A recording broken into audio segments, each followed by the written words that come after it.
이 문구를 외우셨으면 좋겠어요. 어렵게 외우면 읽기가 어렵다. 시험을 보게 했어요. 한 이틀 후 정도에. 그랬더니 벼락 공부한 팀이 이겼습니다. 그러나 일주일 후에 그 내용을 얼마나 기억하고 있냐 테스트를 했더니 압도적으로 벼락 공부한 팀이 졌습니다. 일어나더니 막 자기가 외웠던 거를 뭐 랩하듯이 막 얘기를 해요. 어머니를 불러서 어머니를 앞에 두고 어머니한테 강의를 합니다. 어렵게 외우면 읽기가 어렵다.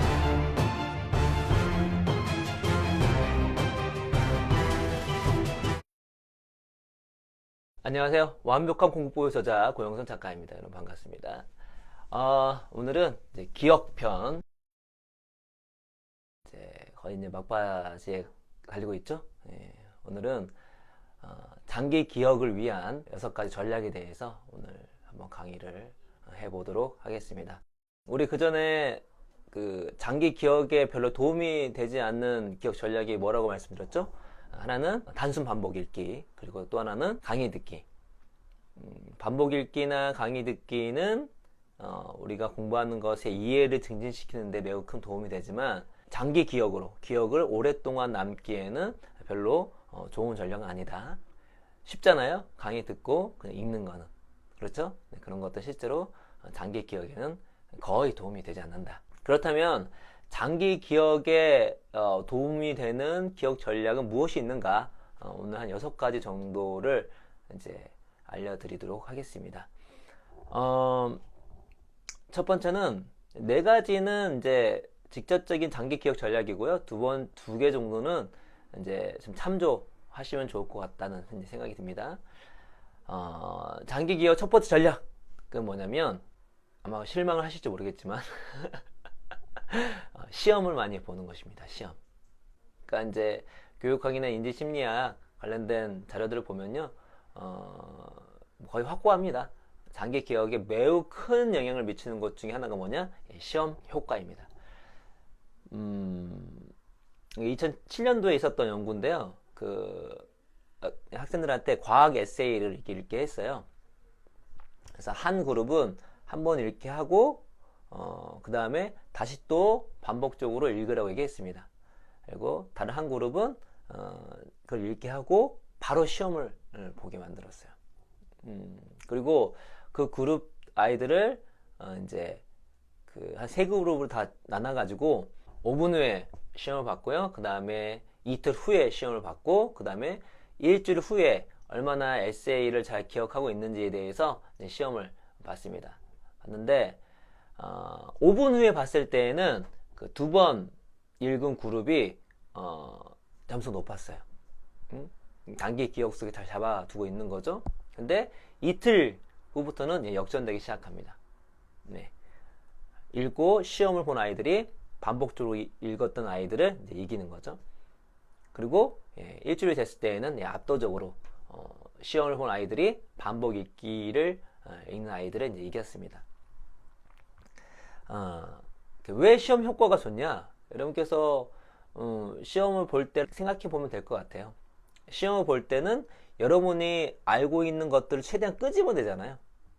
그렇죠? 그러니까 반복 읽기면 그냥 읽어서 그냥 흡수를 하는 건데, 시험을 보기 위해서는 내가 읽으면서 기억했던 내용들을 끊임없이 끄집어내려고 노력하다 보니까 그런 것들이 이제 장기 기억으로 가는 거죠. 그래서 앞으로 장기 기억의 전략에 대해서 말씀드리겠지만, 장기 기억의 핵심은 뭐냐면 이 문구를 외우셨으면 좋겠어요. 어렵게 외우면 읽기가 어렵다. 제가 이제 기억에 관련된 것들을 쭉 그 자료들을 보고 연구를 해보면 그냥 종합적으로 그 한마디로 다 표현이 될 수 있습니다. 그러니까 쉽게 외우면 읽기가 쉬워요. 그런데 어렵게 외우면 읽기가 어렵다. 고생스럽게 외워야지 오래 간다. 그 중에 하나가 뭐냐면 귀찮더라도 꼭 시험을 보는 것입니다. 그래서 뭐 이런 시험 효과에 관련된 연구 너무 많아가지고 몇 가지 더 말씀드리면, 2007년도에 또 그 대학생들 대상으로 실험이 있었는데요. 30회 이상을 시험 봤어요. 봤는데 중간에 성적에 가장 큰 도움을 줬던 것은 퀴즈였습니다. 퀴즈. 30회의 시험을 통해서 가장 대학생들에게 성적에 가장 큰 영향을 줬던 것이 퀴즈였고요. 또 다른 연구에서는 중간에 시험을 한 번 보는 것보다 3번 봤을 때 단기 기억 효율이 14%나 올라갔다고 합니다. 그리고 시험 효과 또 어떠한 장점이 있냐면 메타인지를 올려주죠. 메타인지는 내가 무엇을 알고 무엇을 모르는지를 아는 걸 얘기하는 거잖아요. 그렇죠? 메타인지가 우리 0.1% 수능 상위 0.1% 학생들이 일반 그 학생들보다 단기 기억 능력이 좋지 않다는 거 말씀드렸죠? 뭐가 좋았죠? 메타 인지 능력이 훨씬 좋았습니다. 내가 뭘 알고 뭘 모르는지 알기 때문에 훌륭한 공부 전략이 나올 수가 있는 거죠. 전략적으로 시간을 배분할 수 있고 전략적으로 공부 계획을 잡을 수가 있는 거죠. 근데 시험을 많이 보게 되면 자연스럽게 메타 인지가 올라갈 수밖에 없겠죠. 내가 읽었을 땐 다 아는 것 같았는데 막상 시험 보면 그렇게 대부분 안 나오거든요. 그걸 확인한 순간 내가 이런 내용들을 모르구나. 이런 내용들을 알고 있구나. 또 반복적으로 봤더니 이 내용은 계속 틀리는구나.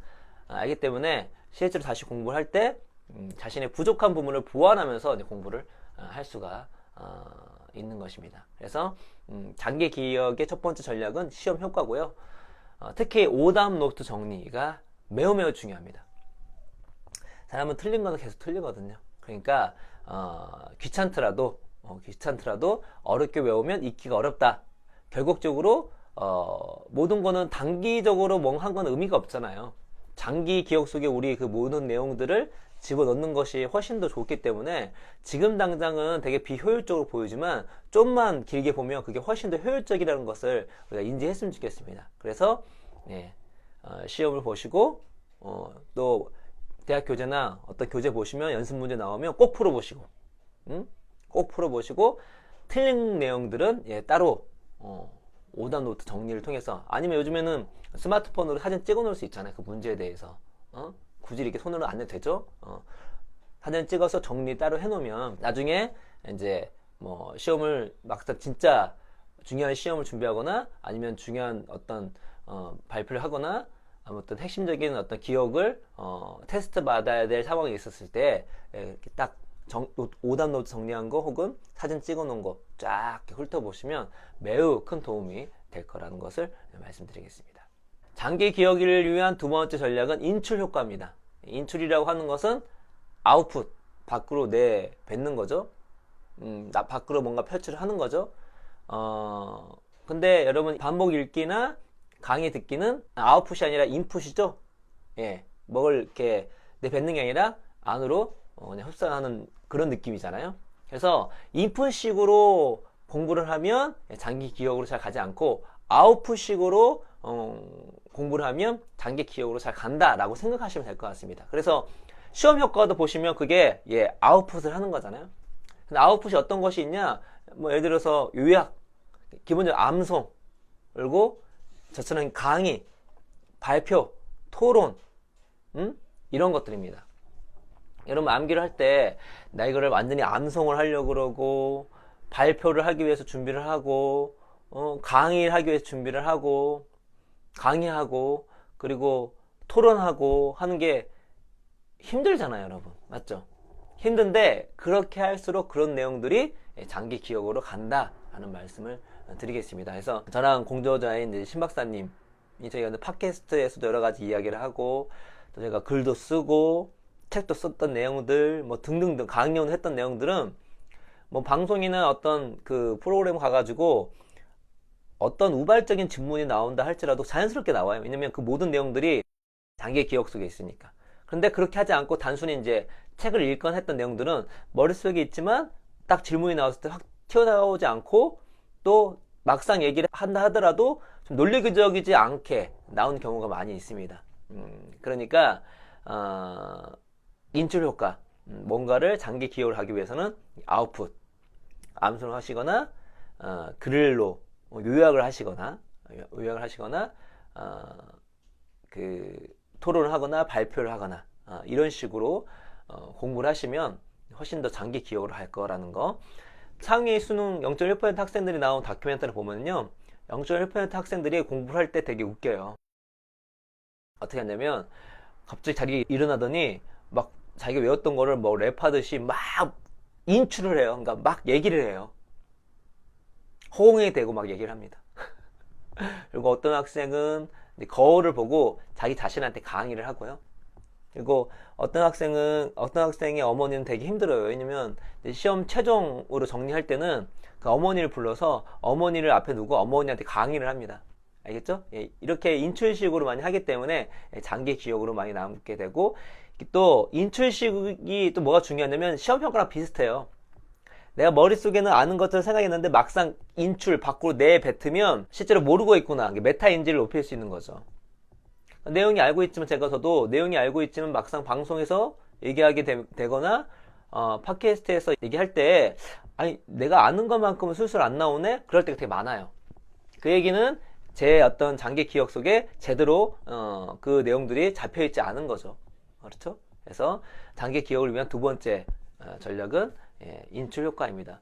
실제로 한 실험에서 한 그룹은 벼락 공부로 우리 벼락 공부할 때 막 닥치고 그냥 보잖아요. 밑줄 치면서 막 보잖아요. 그다가 핵심적인 내용 뭐 몇 번 한번 써보고 이런 식으로 공부한 그룹과 한 그룹은 이렇게 다양한 인출 효과를 내는 식으로 공부를 했어요. 뭐 일단 암송하고 글로 요약을 해보고 또 그 토론도 해보고 발표도 해보고 이런 식으로 이제 공부를 했는데, 그렇게 공부를 한 다음에 시험을 보게 했어요. 한 이틀 후 정도에. 그랬더니 벼락 공부한 팀이 이겼습니다.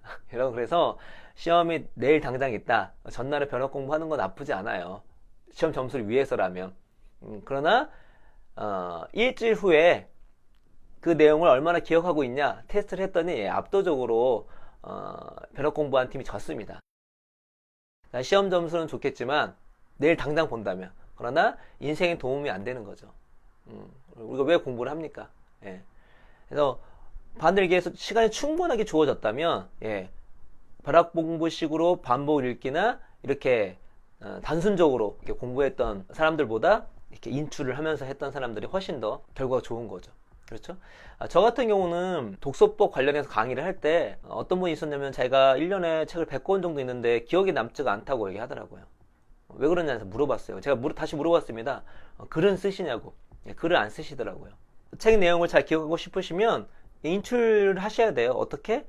내용을 서평을 쓰시던가 요약을 하시던가, 아니면 그 책을 토론을 하시던가, 아니면 독서 모임에서 발표를 하시던가, 이런 식으로 해야 장기 기억이 남지, 그냥 읽어서는 우린 전체적인 주제는 잘 기억하지만 세부 디테일한 내용은 기억을 잘 못해요. 하더라도 금방 망각해버리죠.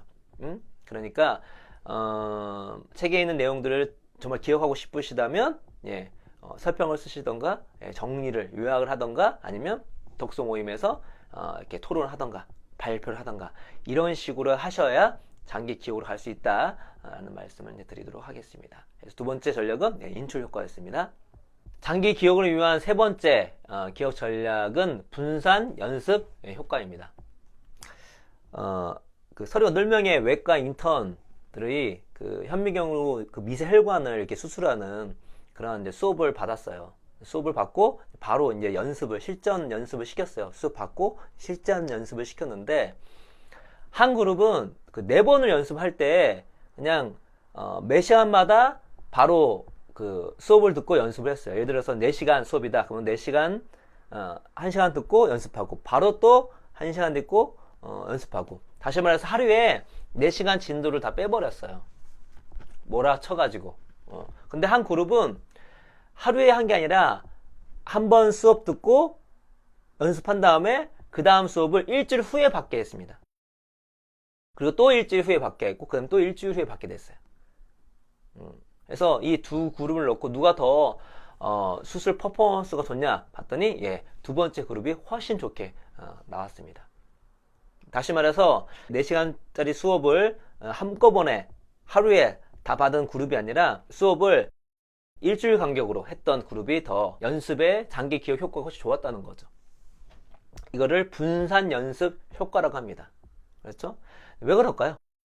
여러분, 기억 전략의 모토 뭐였죠? 어렵게 외우면 잊기가 어렵다. 여러분, 분산 시간을 간격을 많이 두면 기억하기가 어려워요. 그렇죠? 기억하기 어렵기 때문에 뭔가를 사실 수업을 할 때 이제 과거에 배웠던 것들을 이제 억지로 끄집어내는 것이 어려워요. 근데 그 어려운 것들을 끄집어내서 실제 실습을 했을 때 훨씬 더 단기 기억으로 잘 간다는 거죠. 어렵게 외웠기 때문에. 그러니까 만약에 하루에 수업을 다 듣게 되면 이게 어때 수업이라는 거 다 이제 그 연결되어 있으니까 그냥 자연스럽게 자기가 잘 안다고 생각할 수 있어요. 그렇죠? 근데 이걸 일주일 단위 하게 된다면 망각의 강이 한번 어슬렁거렸기 때문에 과거에 있는 지식을 되게 힘들게 끄집어내야 돼요. 그렇죠? 그렇게 될 때에 장기 기억으로 갈 수 있다는 것입니다. 그래서 이 분산 연습 효과는요, 뭐 영어, 어휘, 수학, 지식, 뭐 등등등 다방면에 입증이 되었습니다. 그러니까 여러분께서 수업 공부 계획을 세우실 때 이렇게 접목 한번 볼 수 있겠죠. 한 과목을 뭐 하루에 몰빵을 한다. 이거 별로 아닌 거 아시겠죠? 그렇죠? 예. 과목도 오히려 몰아치는 것보다 공부를 하실 때 간격을 두면서 공부하시는 것이 훨씬 더 도움이 된다는 거. 분명히 간격을 뒀기 때문에 기억이 잘 안 나는데 기억이 잘 안 나는데 하면서 공부하시는 것이 실제로 기억에 도움이 돼요. 바로 전에 공부했기 때문에 기억이 잘 남네 하고 하시는 것이 오히려 안 된다니까요. 안다고 착각이 빠지는 거죠. 그렇죠? 그래서 나 공부했는데 기억이 안 나. 다시 끄집어내야 돼. 매우 귀찮고 힘들지만 그런 과정을 거쳤을 때 장기 기억으로 갈 확률이 매우 높다는 거. 그래서 장기 기억을 위한 세 번째 전략은 분산 연습 효과입니다. 하루에 한 과목을 하루에 몰빵하지 말고 분산해서 배치를 해서 공부하시면 월요일날 했으면 뭐 수요일 아니면 뭐 목요일 그리고 월요일날은 A 과목, B 과목, C 과목, D 과목 이렇게 공부를 하고 A 과목 하루 쫙 다음날은 B 과목 하루 쫙 수요일은 C 과목 하루 쫙 이것보다 훨씬 낫다는 거죠. 알겠죠? 장기 기억을 위한 네 번째 기억 전략은 교차 효과라는 게 있습니다. 교차 효과는요 방금 전에 말씀드린 것에 힌트가 들어있어요. 제가 과목을 공부할 때 어떻게 하라고 얘기했죠? 예, 간격을 두면서도 공부해야 되지만 하루에 A 과목을 쭉 공부하는 게 아니라 하루에 A, B, C, D를 공부하시라고 말씀드렸잖아요. 그런 것이 장기 기억에 훨씬 더 좋다고 했는데 이렇게 하루에 한 가지를 쭉 공부하는 게 아니라 여러 가지 것들을 공부하는 걸 교차 효과라고 합니다. 분산 연습 효과는 공부를 할 때 그 과목의 텀을 좀 멀리 두는 거예요. 붙이지 말고. 그러면 그 남은 시간에 다른 걸 해야 되잖아요. 그때 다른 과목을 하는 것입니다. 이렇게 한 과목이 아니라 다른 과목을 교차해서 같이 함께 한 과목을 몰빵해서 공부하는 것이 아니라 다른 과목과 이렇게 합작을 해서 공부하는 것이 훨씬 기억이 좋다는 거죠. 왜 그렇죠? 말씀드렸죠? 어렵게 외우면 잊기가 어렵다. 한 과목을 쭉 하면 하루 종일 하면 그 과목 내용이 쭉 머릿속에 단기 기억 속에 있기 때문에 점점 쉬워져요. 점점 쉬워지면 머리가 고생을 안 하기 때문에 내가 안다는 착각을 하지만 장기 기억이 잘 같지 않습니다. 근데 교차로 해요. 하고 다음에 또 교차를 할 때 한꺼번에 한 것이 아니기 때문에 또 할 때마다 머리를 더 많이 쓸 수밖에 없는 거죠. 그래서 공부를 하실 때 하루에 또 한 과목 몰빵으로 하시는 것이 아니라 여러 과목을 이렇게 교차로 공부하게 되시면 훨씬 더 장기 기억에 갈 수 있다는 거. 그래서 뭐 인지심리학에 관련된 뭐 많은 그 실험들이 이를 지지하고 있고요. 책에도 그 교차 효과를 통해서 어떻게 장기 기억이 갔는지에 대한 실험을 제가 소개를 해놨습니다. 그래서 장기 기억을 위한 핵심적인 그 전략은 이 네 가지입니다. 첫 번째는 시험 효과, 두 번째는 인출 효과, 세 번째는 분산 연습 효과, 네 번째는 교차 효과. 요 네 가지가 이제 핵심이에요. 때문에 여러분 공부하실 때 이 네 가지를 잘 활용하시면 될 것 같고요. 여기에 우리가 통달할 얘기를 꿰뚫는 그 모토는 뭐냐? 기억의 모토는 뭐냐? 어렵게 외우면 읽기가 어렵다. 쉽게 외우면 읽기가 쉽다. 라는 것을 이렇게 알고 되시면 되고, 이거 중간중간에 그 암기를 하실 때 좀 도움이 될 수 있는 게 뭐냐면, 하나는 자기 참조 효과라는 게 있습니다. 그게 뭐냐면, 우리는 자기 자신과 관련된 것들을 하도 어렸을 때 많이 듣게 되고 하도 많이 생각하다 보니까 자기와 관련된 건 읽기가 좀 힘들어요. 근데 어떤 내용들을 자기와 연관시켜서 외우면 되게 기억이 오래 남습니다. 오래 남아요. 그러니까 영어 단어 외울 때도 이 특정 단어가 나랑 특징이 연결되어 있다. 내가 갖고 있는 성격이나 혹은 내 별명과 연결되어 있다라는 것들을 연결해서 외우신다면 예, 되게 오래 남는 거죠. 그러니까 어떠한 그 상황을 또 내가 하는 것과 나의 삶과 혹은 내 별명이나 내 갖고 있는 삶의 특징이나 그런 것들과 접목을 시켜서 외우신다면 기억이 오래 남을 수가 있다. 이게 자기 참조 효과입니다. 그래서 이게 공부를 많이 하실 때는 이런 것들을 다 적용할 수가 없겠죠. 그런데 정말 중요한 거나 핵심적인 사항들은 어떻게든 자기하고 엮어보세요. 자기랑 엮어보시면 이 기억을 오래 할 수 있다는 거. 또 장기 기억을 위해서 여러분께서 도움받을 수 있는 6번째 전략은 맥락 효과랍니다. 맥락 효과. 맥락 효과라고 하는 것은 내가 어떤 걸 기억해낼 때 내가 실제로 공부하거나 기억하려고 노력했던 그 맥락상과 비슷할 때 기억이 더 잘 나온다는 거예요. 그래서 어떤 실험이 있었냐면은 원래 영어랑 스페인어를 다 같이 잘하는 그런 사람이 있었습니다. 바이링구얼이죠. 영어와 스페인어를 잘해요. 근데 이런 사람들 모아놓고 한 그룹은 어떤 내용을 영어로 듣게 했어요. 한 그룹은 스페인어로 듣게 했어요. 그리고 거기 내용을 중심으로 질문을 던졌습니다. 문제를 준 거죠. 줬더니 영어로 들었던 사람이 영어로 문제를 맞췄을 때가 스페인어로 그 질문이 왔을 때보다 훨씬 더 잘했어요. 기억을 잘했습니다.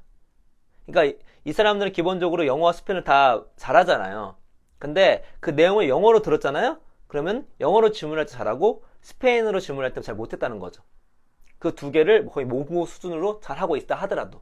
그러니까 같은 맥락일 때 내가 어떤 맥락에서 공부를 했냐, 어떤 상황에서 공부했냐가 그 실제로 기억해낼 때 비슷하면 기억이 잘 난다는 거죠. 자, 여러분 이게 어떻게 적용할 수 있냐면 시험을 볼 때 실제로 뭐 공부를 하실 때 공부를 하시거나 이제 중요하게 이제 마무리 하실 때에는 정말 내가 시험 보는 장소와 비슷한 분위기 속에서 공부를 하면 되게 좋다는 거죠.